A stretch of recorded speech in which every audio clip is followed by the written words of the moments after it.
Logika membuat orang mengerti iman atau apa yang diimani. Logika bikin kita mengerti apa itu iman. Lalu mengapa kita mengimaninya? Saudara-saudara, dengan apakah iman bisa bertumbuh? Lagu sekolah minggu bilang, baca kitab suci, doa tiap hari kalau mau tumbuh.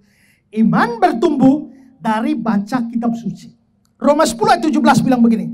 Jadi iman timbul dari pendengaran dan pendengaran oleh firman Kristus. Iman bertumbuh lewat baca firman. Iman tidak bertumbuh dengan baca koran. Iman tidak bertumbuh dengan baca novel. Iman tidak bertumbuh dari hal-hal yang lain. Iman bertumbuh dari pendengaran akan firman Kristus. Tapi saudara, untuk membaca dan mendengar firman, orang butuh logika. Maka dibutuhkan pengertian. Maka iman baru bertumbuh kalau orang baca firman Tuhan dan dia mengerti. Mendengar firman, dia mengerti. Perhatikan Matius 13:23. Yang ditaburkan di tanah yang baik ialah orang yang mendengar firman dan mengerti. Firman bisa bikin iman bertumbuh. Tapi firman yang membuat iman bertumbuh itu kalau firmannya dimengerti. Bagaimana mengerti kalau akal budi tidak jalan? Bagaimana mengerti kalau logika tidak berjalan? Maka di sini logika dibutuhkan untuk mengerti firman. Dalam Lukas 24 ayat 45 dikatakan begini. Lalu Yesus membuka pikiran mereka sehingga mereka mengerti kitab suci. Sehingga mereka mengerti kitab suci. Maka logika itu penting karena logika bikin kita mengerti firman Tuhan. Lalu firman Tuhan itu yang membuat iman bertumbuh. Berarti ada hubungan antara iman dan logika. Yaitu logika yang mengerti firman dan firman menumbuhkan iman. Karena itu saudara-saudara, Yesus beberapa kali setelah mengajar kebenaran kepada para muridnya, dia bertanya. Apa pertanyaannya? Matius 13 ayat 51. Mengertikah kamu semuanya itu? Mereka menjawab, ya, kami mengerti. Maka saudara-saudara penting, yang paling penting di dalam mendengar firman itu mengerti. Yang paling penting dalam mendengar firman itu bukan lucunya. Ada orang senang dengar. Yang lucu-lucu sampai rumah dia masih ingat lucunya. Firmannya dia tidak ingat. Yang paling penting di dalam mendengar firman itu mengerti. Nah, saudara-saudara, ini penting karena waktu saudara mendengar firman, kalau saudara tidak mengerti, orang tidak mengerti firman, itu setan ada di dekat dia.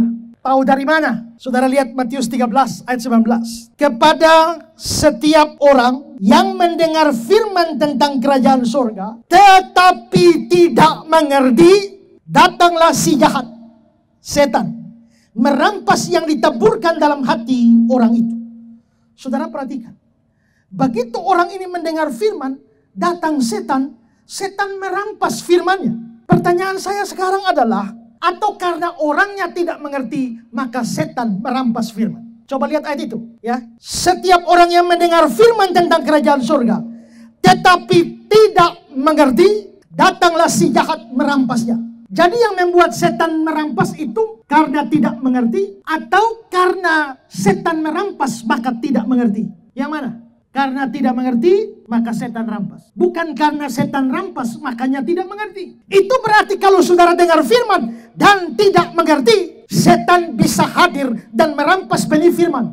Sehingga saudara dengar firman pun tidak tahu apa-apa, percuma mendengar firman. Maka saudara di sini jelas, untuk mengerti kita butuh logika. Jadi logika itu penting di dalam beriman. Ada banyak orang Kristen beriman, tapi mereka tidak mengerti imannya. Kalau kita tanya, percaya Allah Tritunggal, Bapa, Anak, Roh Kudus, percaya? Percaya. Lalu orang tanya, Allahnya atau Tuhannya orang Kristen berapa? 1 atau 3?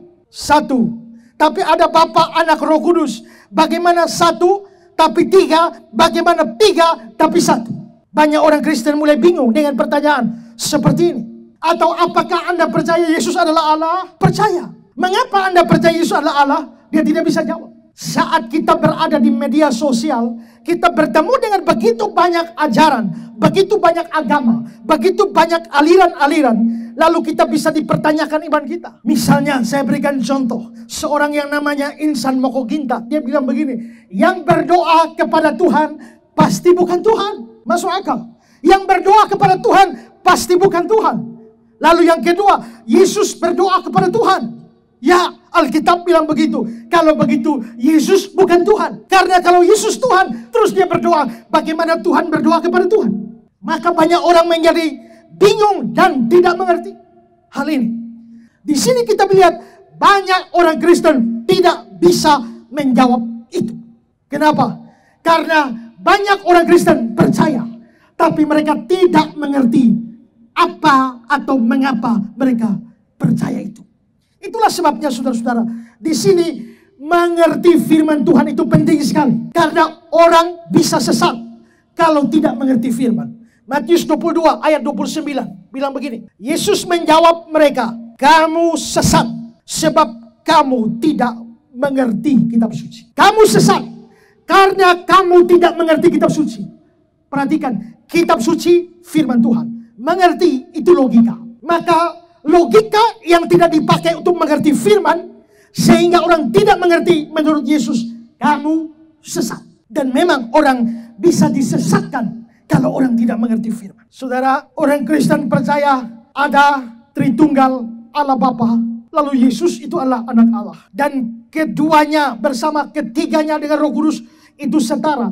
Jadi bukan Bapa paling tinggi, anak nomor 2, Roh Kudus paling rendah. Tidak.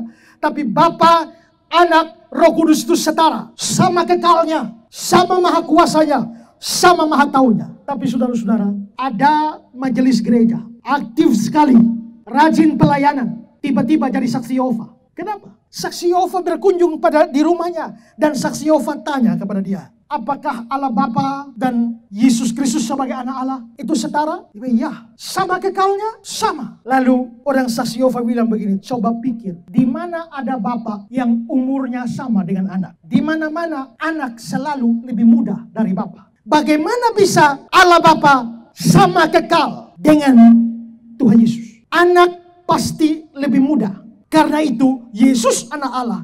Yesus pasti lebih muda dari Allah Bapa. Masuk akal? Masuk akal. Dan si majelis pun pindah jadi saksi Yehova. Mengapa? Karena dia tidak mengerti firman. Logikanya tidak dipakai untuk mengerti firman Tuhan dengan benar. Hanya logika yang mana anak pasti lebih muda dari Bapa. Dengan logika semacam itu, maka dia pindah kepercayaan. Karena logika yang tidak mengerti firman. Maka di sini kita bisa lihat pentingnya belajar firman Tuhan dengan menggunakan logika kita untuk mengerti firman. Maka hari ini kalau kita bicara tentang iman dan logika, maka peranannya adalah logika harus dipakai untuk mengerti firman Tuhan. Yayasan Karya Bakti Esra Soru atau disingkat KABES hadir sebagai wadah untuk memberitakan Injil dan melayani secara holistik. Yayasan ini didirikan oleh Pendeta Esra Alfred Soru di Kota Kupang, Nusa Tenggara Timur dan bergerak di bidang sosial dan keagamaan.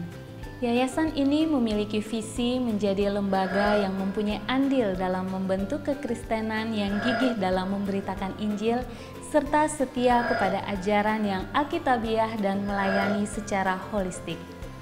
Dan misi dari yayasan ini yaitu melakukan pemberitaan Injil dan penyebaran ajaran yang alkitabiah secara langsung maupun melalui berbagai media, juga mempersiapkan dan mengutus misionaris-misionaris lokal ke berbagai wilayah, terutama ke pelosok-pelosok, serta mengadakan seminar-seminar atau pelatihan-pelatihan doktrinal, dan melakukan aksi-aksi sosial yang mengarah kepada pelayanan Kristiani yang bersifat holistik. Berikut serangkaian kegiatan yang telah dilaksanakan oleh Yayasan Karya Bakti Esra Soru.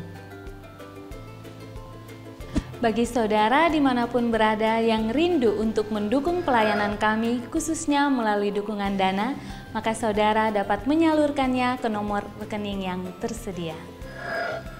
Untuk informasi selengkapnya dapat menghubungi Sekretariat Yayasan Karya Bakti Esra Soru melalui nomor berikut ini.